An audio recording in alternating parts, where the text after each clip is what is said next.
what the actual hell is going on. And I know I have to be more specific because it's 2025. There are things falling from the sky. The Antichrist is our president. It is the literal apocalypse out there. And on that note, we have the FAA investigating yet another fatal plane crash, where 2 people have already been confirmed dead. And no, I'm not even talking about the upside down flipped Delta plane from the other day, though we will be talking a lot about that because of how direct and relevant it is to Trump's recent cuts to the FAA, and also, as we'll see, stuff from even his previous administration that is now literally costing people their lives. But today, and we will update on this story particularly later in the video as more stuff comes in because it literally just happened, 2 people were confirmed dead in yet another fatal plane crash between 2 smaller aircrafts at a regional airport in Arizona. And this is where things just start to get insane, right? Because the FAA is already investigating the crash. But this literally happened the day today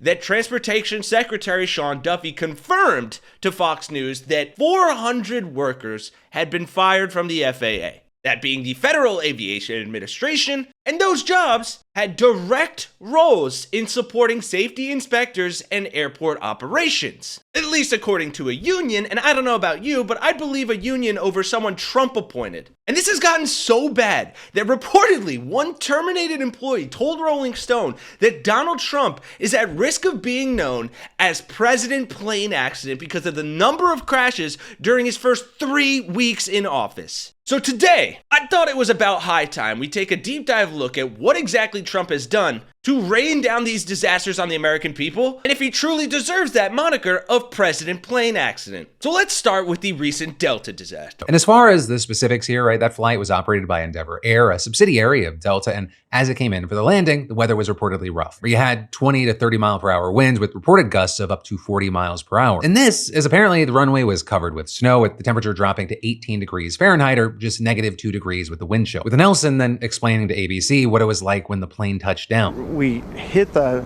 runway really hard and like extremely hard, and we kind of popped up and it felt like we were leaning to the left. Right, next we see the moment of disaster on a witness's phone as the plane flipped completely upside down and burst into flames. We skidded like on our side and then flipped over on our back. There was a giant firewall down the side. I could actually feel the heat through the glass. And to give you a sense of just how hard this thing must have crashed, apparently the tail and one of the wings got completely torn off. And so with all this, right, immediately air traffic controllers, paramedics, and firefighters, they leap into action. Life flight 1 minute back, just so you are, there's people outside walking around the aircraft there. Yeah, we've got it. The aircraft there's upside down and burning. Right, because the big thing here is not only might people be hurt, but there's a fire, which means there could be an explosion. Meanwhile, you've got these passengers strapped into their seats still, hanging upside down and utterly shell-shocked. We released the seatbelts that kind of fell to the floor, which is now the ceiling. And then everybody was just like, get out, get out, get out. We could smell like jet fuel. And so thanks to the flight attendants who were described as remaining professional throughout the whole ordeal, dozens of people literally crawled out of the wreckage onto the tarmac. Everything, drop it. Come on. Don't take your video. Take that phone away. No.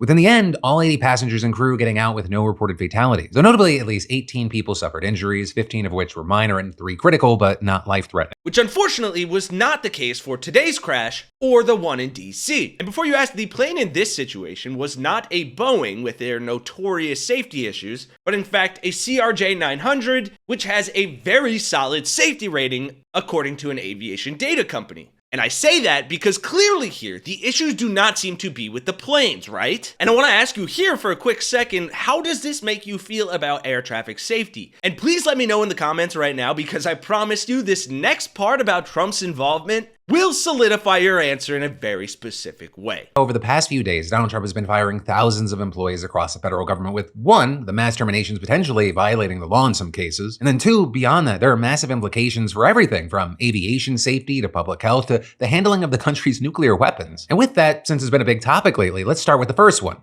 Aviation. Right, besides the Toronto crash landing yesterday, it's been just 3 weeks since that fatal mid-air collision between an Army helicopter and a passenger jet over Washington, D.C., right, a crash that reignited concerns about the safety of air travel in the United States in general, but especially in connection to the country's nationwide shortage of air traffic controllers, which is why you have a lot of people bringing it up in response to the Trump administration not hiring new staff, but instead firing hundreds of FAA employees. And with that, you have the president of the union representing 11,000 FAA and DoD employees saying in a statement that the probationary workers began receiving emails late Friday notifying them of their their termination, with him claiming that the employees were fired, quote, without cause nor based on performance or conduct. Or with him also noting that the emails were from an exec order Microsoft email address, not a government email address. And as far as how many employees have been let go, well, after prompting from former Transportation Secretary Pete Buttigieg, you had Sean Duffy responding late last night saying fewer than 400 FAA employees have been fired, with him also claiming there that 0 air traffic controllers and critical safety personnel were let go. But notably, with that, not everyone seems to be in agreement regarding who exactly qualifies as critical safety personnel. Or you had The Guardian, for example, reporting that those terminated included maintenance mechanics, aeronautical information specialists, environmental protection specialists, aviation safety assistants, and management administration personnel, with also a former FAA air traffic controller claiming that agency personnel who were terminated maintain every piece of equipment that keeps flying safe, from the radars to the instrument landing system to ATC automation. And so with that, the Associated Press reportedly reached out to the Department of Transportation about the firing of personnel hired for FAA radar, landing, and navigational aid maintenance. Then a DOT official initially responding by claiming the agency retained employees who perform critical safety functions, but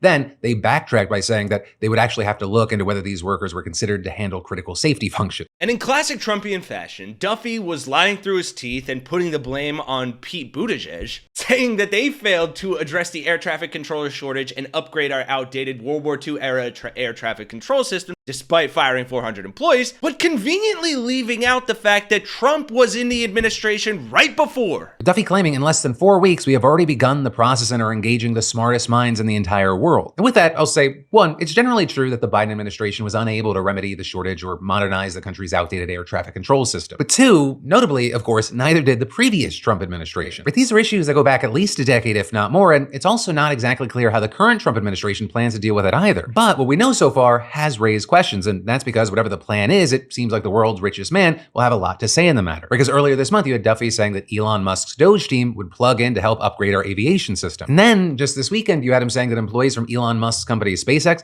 they'd be visiting the Air Traffic Control System Command Center in Virginia to, quote, get a first-hand look at the current system, learn what air traffic controllers like and dislike about their current tools, and envision how we can make a new, better, modern, and safer system. But this notably, as you have some saying, it's not clear what kind of expertise SpaceX, which is a company specializing in rocket launches, has in how the air traffic control system works. And in fact, Elon Musk, he has repeatedly clashed with the FAA in the past over its regulation of SpaceX, calling on its previous leader to resign and threatening to sue the agency after it proposed fining the company. So yeah, with all of that, the only reason Trump wouldn't deserve the moniker President Plane Accident is because he's not even actually the president. Elon Musk is. And until we are able to stop their demagogic dictatorial reign of disaster, we will have to weekly, if not daily, report on stories like this. Dan Spindle here at KGUN 9. Let's get straight to breaking news out of Marana this morning. We've learned 2 planes have crashed at the Marana Regional Airport. So right now, like you just said, what we know is a 2-plane crash. 1 person is dead. If you are tired of the tragedies and want to support the calling out of this administration's myriad failures, then please consider supporting the channel by dropping a like down below and subscribing to join the resistance. For Really American, I'm Kenny Hesse, and I'll see you all in the next one.